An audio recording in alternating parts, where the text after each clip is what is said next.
Selamat malam, salam sejahtera. Terima kasih karena bersama dengan saya di Nazilin Unity Channel. Saudara-saudara sekalian, beberapa isu daripada tajuk utama di beberapa media massa amat mengejutkan kita.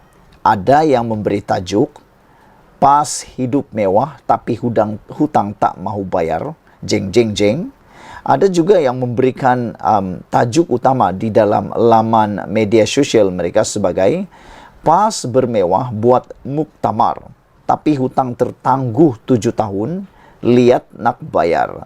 Ada juga yang menulis dengan tajuk "Boleh pakai kereta mewah, buat muktamar di IDCC, tapi hutang tertunggak sudah 7 tahun." Kata pengurus syarikat percetakan Husin Jan. Rupa-rupanya semua ini didedahkan oleh pencetak Haraka, yang mana beliau geram. Pas bermewah, tapi lihat bayar hutang.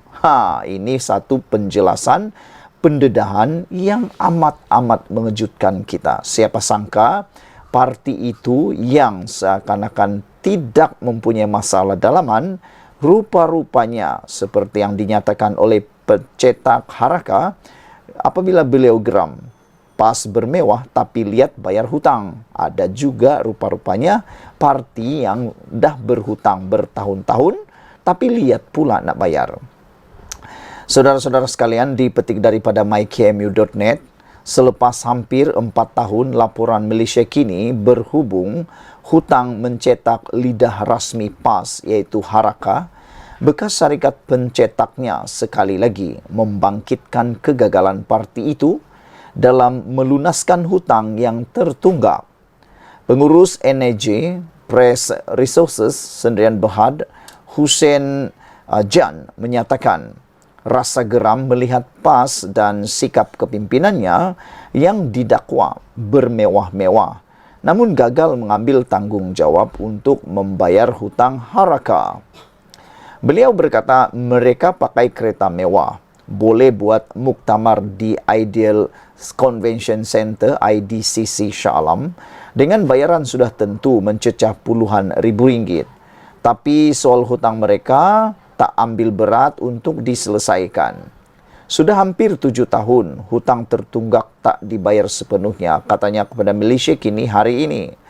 Untuk rekod, sekitar Ogos 2019, Malaysia kini pernah melaporkan isu hutang membabitkan Haraka dan pencetak berkenan.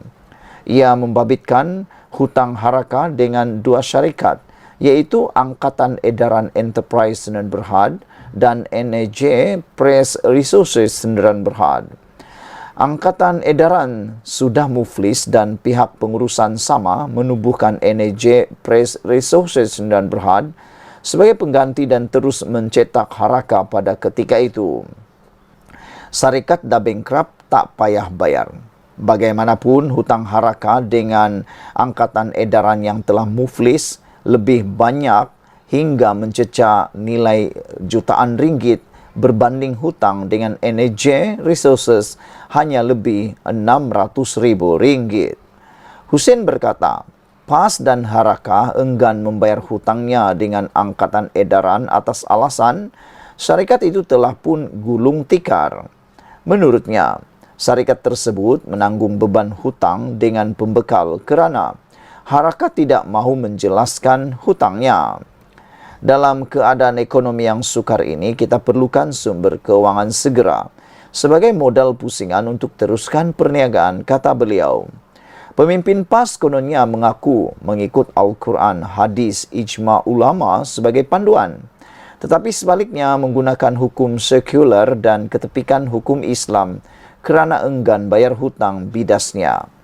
Sementara itu, peguam mewakili NAJ Resources, Putra Taulan Rasul ketika dihubungi berkata, pihaknya sudah mengemukakan tuntutan terhadap PAS, Setiausaha Agung PAS Taqiyuddin Hasan dan penerbit Haraka iaitu Galeri Media Serbanika Sdn Bhd. Pihak kami juga sudah memfailkan permohonan penghakiman terus kepada mahkamah dalam usaha menyelesaikan tuntutan anak guam dan menunggu keputusan mahkamah, katanya. Dalam perkembangan berkaitan, Malaysia kini sedang menghubungi pihak PAS dan Harakah bagi mendapatkan respon beliau.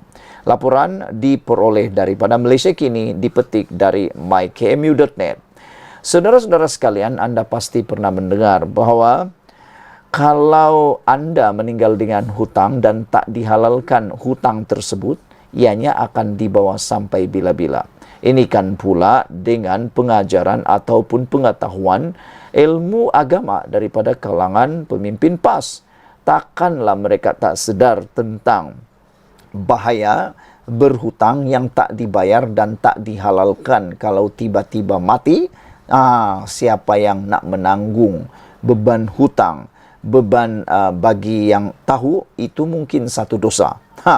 Terpulanglah pada anda untuk menilai sejauh mana perkara ini memberikan kesan kepada anda semua. Dengan tajuk yang paling hebat malam ini, PAS bermewah buat muktamar, tapi hutang tertangguh 7 tahun, lihat nak bayar. Sekian dulu untuk kali ini. Jangan lupa tinggalkan komen anda, tekan butang subscribe. Malaysia kita punya, kita juga sama-sama cintai Malaysiaku. Bye-bye. Selamat malam, salam sejahtera. Terima kasih kerana bersama dengan saya di Nazilin Unity Channel. Saudara-saudara sekalian, ini satu lagi perkara yang paling menarik dalam dunia politik di Malaysia. Ada ramai yang menjangkakan bahawa Perikatan Nasional tidak akan ada jalan langsung lagi untuk masuk dalam kerajaan persekutuan. Hal ini pasti satu tamparan yang besar. Tapi baru-baru ini ada juga kenyataan daripada beberapa pemimpin daripada Perikatan Nasional yang menyatakan tidak lama lagi mereka akan kembali semula ke kerajaan. Ini menimbulkan pelbagai spekulasi, termasuklah adakah mereka akan dapat sokongan daripada UMNO. Namun demikian, jawapan daripada Presiden UMNO yang terkini ini ialah jawapan yang tuntas dan pastinya bakal menoktahkan semua spekulasi yang sedang menular tersebut. Kata Zahid Hamidi, jangan lagi jemput UMNO sertai Perikatan Nasional. Kami selesa dengan kerajaan perpaduan. Ini pengakuan Zahid Hamidi yang memang ditunggu-tunggu oleh rakyat Malaysia. Pastinya pengakuan ini akan memberi tamparan yang sangat besar kepada Perikatan Nasional khususnya, kerana tidak ada lagi jalan atau ternoktah sudah niat untuk cuba-cuba memancing UMNO maupun ahli-ahli parlimen daripada UMNO. Presiden UMNO Ahmad Zahid Hamidi menjelaskan bahawa parti itu selesa bekerjasama dalam kerajaan perpaduan yang diterajui oleh Perdana Menteri Anwar Ibrahim. Justru kata Zahid Hamidi, yang juga adalah timbalan Perdana Menteri dan pengerusi Barisan Nasional, tidak timbul persoalan gabungan itu akan menyertai Perikatan Nasional PN. Bagi kami, kata beliau, kami selesa dengan penglibatan kami dalam kerajaan perpaduan dan jangan buang masa jemput kami menyertai Perikatan Nasional. Katanya mengulas saranan pembangkang agar UMNO menyertai Perikatan Nasional. Zahid berkata demikian kepada media selepas majlis penutupan kejohanan Sukan Majlis Kebajikan dan Sukan Kementerian Kemajuan Desa dan Wilayah di Putrajaya semalam. Sabtu lalu, Ketua Penerangan Bersatu Razali Idris berpandangan penyertaan UMNO dalam PN dapat menubuhkan kerajaan perpaduan baharu yang antara lain bertujuan membantu masyarakat Melayu Islam di negara ini. Ahmad Zaid berkata kerajaan hari ini bukan hanya bertanggungjawab terhadap masyarakat Melayu dan Islam, malah bagi keseluruhan rakyat Malaysia. Dalam perkembangan lain, Zahid berkata BN menerusi UMNO akan meletakkan anak kelahiran Kemaman Terengganu sebagai calon pilihan raya PRK Parlimen Kemaman pada 2 Disember ini. Menurutnya, UMNO telah menerima beberapa nama sebagai calon dan ia akan disenarai pendek dalam masa terdekat. Yang pastinya kami akan ambil tokoh anak Kemaman yang berada di peringkat nasional atau di peringkat negeri untuk bertanding bagi PRK Kemaman, kata beliau lagi. Dia berkata pengerusi Badan Perhubungan UMNO Terengganu yang juga pengarah Jentera Barisan Nasional bagi PRK Parlimen Kemaman Ahmad Said akan mengumumkan nama calon berkenan. Suruhanjaya Pilihan Raya SPR menetapkan hari pengundian bagi PRK Parlimen Kemaman pada 2 Disember ini, manakala penamaan calon dan pengundian awal masing-masing ditetapkan pada 18 November dan 28 November. PRK Parlimen Kemaman pula perlu diadakan susulan keputusan Mahkamah Pilihan Raya Negeri Terengganu pada 26 September lepas yang membatalkan kemenangan calon PAS C. alias Hamid pada pilihan raya umum ke-15. Saudara-saudara sekalian, sekiranya UMNO menerima pelawaan daripada Perikatan Nasional, sebenarnya tidaklah dapat menumbangkan kerajaan perpaduan pimpinan Anwar Ibrahim juga. Hal ini kerana Anwar Ibrahim masih mempunyai sokongan daripada Parti Gabungan Rakyat Sarawak dan juga Parti Rakyat Sabah. Hal ini akan menyebabkan Anwar Ibrahim akan menjaga dua fixed deposit tersebut, iaitu Sarawak dan Sabah. Dan kelihatannya amat sukar untuk PAS mendapatkan sokongan daripada GPS dan GRS Sabah. Ini pasti akan mengikat UMNO untuk tidak bekerjasama ataupun tidak akan bergabung dengan Perikatan Nasional. Saudara-saudara sekalian, pastinya Barisan Nasional tidak akan mahu menjadi pembangkang lagi. Kerana sekaranglah waktunya untuk mereka bangkit semula. Apabila masuk dalam pembangkang, pasti itu akan merencatkan proses bangkit semula Barisan Nasional dan UMNO. Apa pendapat anda pula? Sekian dulu untuk kali ini. Jangan lupa tinggalkan komen anda, tekan butang subscribe. Malaysia kita punya, kita jaga sama-sama, cintai Malaysiaku. Bye-bye. Selamat petang, salam sejahtera. Terima kasih kerana bersama dengan saya di Nazilin Unity Channel. Hadi penghalang hasrat PAS, raih sokongan bukan Islam atau bukan Muslim.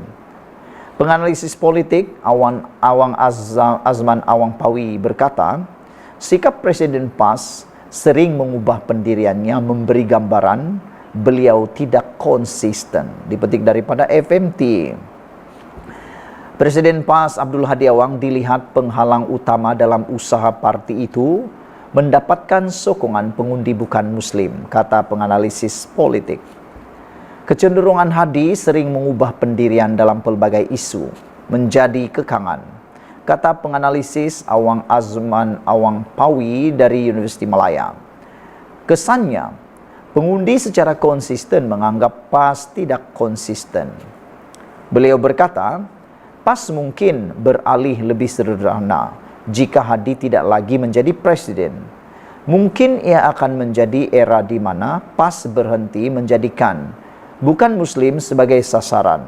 Halangan terbesar ketika ini adalah Hadi, katanya. Beliau berkata, PAS patut berhenti menjadikan bukan Muslim sebagai musuh politik. Sebagai mengulas kenyataan bekas Ketua Pemuda PAS, Ahmad Fadli Sa'ari, yang terkilan kerana PAS masih belum berjaya menjernihkan persepsi bukan Islam dan bukan Melayu. Bagaimanapun pada Jumaat, Hadi berkata, PAS mesti mendapatkan sokongan bukan Melayu dan bukan Muslim menjelang PRU 16 selewat-lewatnya 2027. Awang Azman berkata, ahli PAS perlu melakukan perubahan minda. Penting bagi mengiktiraf Malaysia ini adalah negara majmuk, kepentingan kaum yang memerlukan kerjasama, berbanding hanya bergantung kepada sentimen agama dan kaum bagi mendapat sokongan politik, katanya. Seorang lagi penganalisis, Azmi Hasan dari Akademi Nusantara berkata, PAS perlu mengiktiraf keperluan mendapatkan sokongan bukan Melayu selepas sedar kenyataan bahawa sokongan Melayu semata tidak mencukupi untuk parti itu membentuk kerajaan pusat. PAS kena berubah dan tidak boleh terlalu ekstrim. Jika tidak, anda mungkin dapat menguasai Kedah, Kelantan, Terengganu dan Perlis. Namun melangkaui semua itu sukar menjadi kerajaan di pusat walaupun dengan sokongan bersatu dan gerakan, katanya. James Chin dari University of Tasmania berkata, PAS berdepan kesulitan meraih sokongan bukan Muslim. Tidak kira apa dilakukan. Kerana nama partinya Parti Islam Se-Malaysia jelas menunjukkan objektif utama adalah menubuhkan negara Islam. Tiada persamaan yang membolehkan PAS menarik dan meraih sokongan bukan Muslim. Kepercayaan teras PAS menjadi kekangan, kata beliau lagi. Sebelum kita berpisah, saudara-saudara sekalian, apa pendapat Anda tentang penganalisis politik ini? Pendapat penganalisis politik yang hebat-hebat ini. Adakah Anda bersetuju dengan Awang Azman Pawi mengatakan Hadilah yang menjadi penghalang hasrat PAS raih sokongan bukan Muslim? Ini karena beliau mengatakan bahwa Presiden PAS dilihat penghalang utama dalam usaha parti mendapatkan sokongan pengundi bukan Muslim. Kecenderungan ini berlaku kerana kecenderungan Hadi seling mengubah pendirian dalam pelbagai isu menjadi kekangan, kata penganalisis tersebut. Sekian dulu untuk kali ini. Jangan lupa tinggalkan komen Anda. Sila tekan butang subscribe. Malaysia kita punya, kita juga sama-sama cintai Malaysiaku. Bye-bye.